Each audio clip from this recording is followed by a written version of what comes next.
Hey guys, Dobby back at you with another story.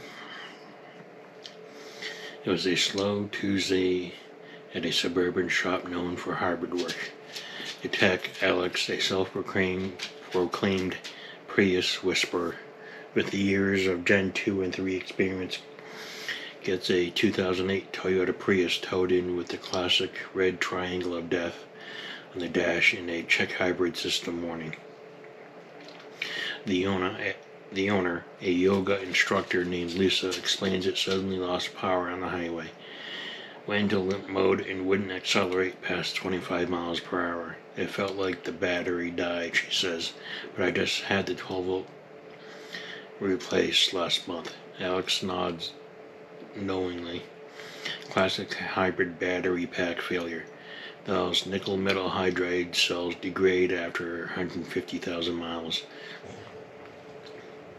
We'll scan it, confirm the POA 80 code, and quote you a refurbished pack, way cheaper than dealer new.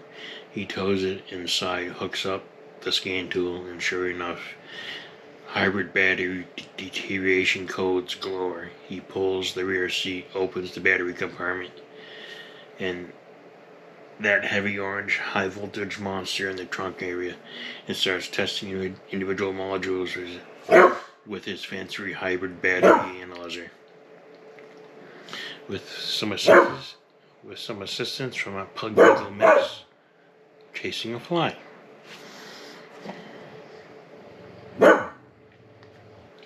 Everything checks out as weak but salvageable. Alex decides to do a quick cell balancing and replace two suspect modules himself to save Lisa money.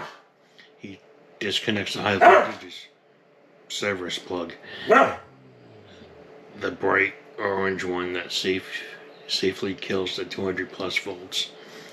Does the swap, buttons everything up, and fires car up the lift. It starts, sort of. The gas engine kicks on with a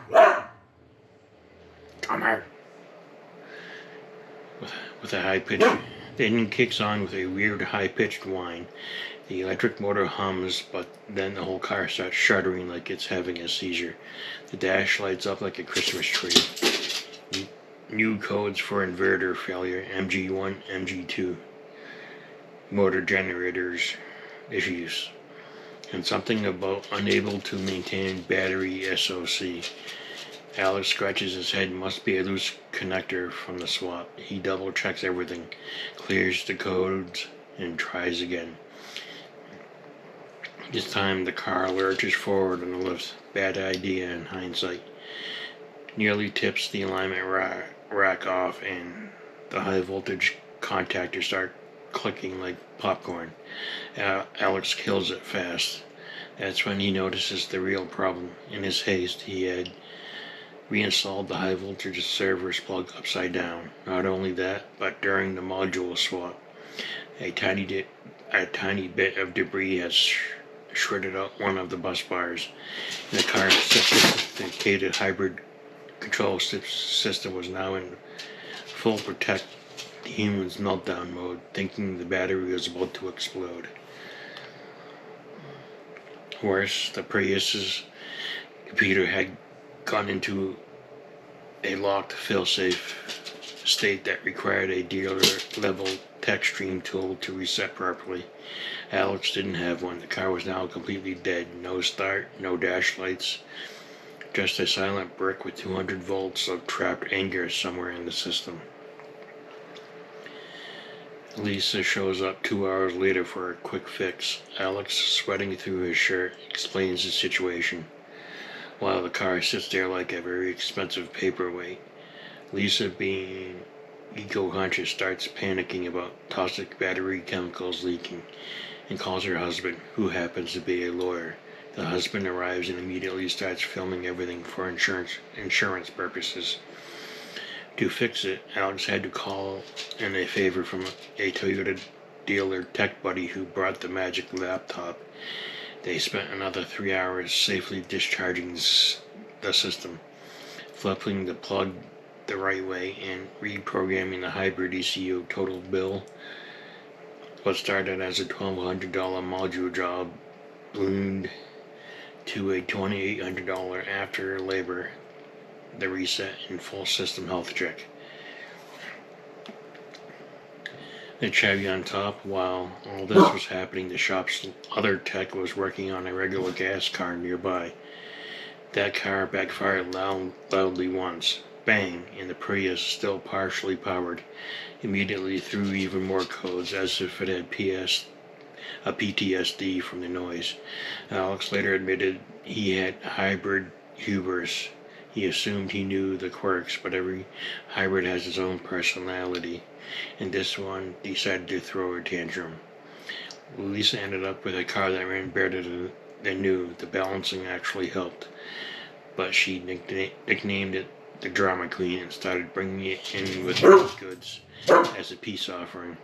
Alex now has a laminated checklist that includes service plug orientation, arrow up, and never assumes it's just the battery.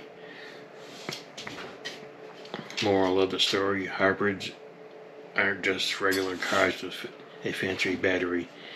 One upside down plug or overlooked short can turn a simple repair into a high voltage soap opera that scares even seasoned techs. And always respect the orange cables.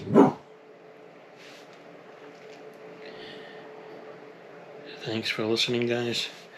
Remember to like, subscribe, and share.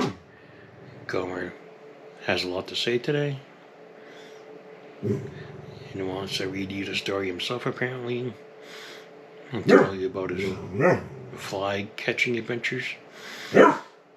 That's why he's barking. He's going after a fly. He gets a little obsessed. One track mind.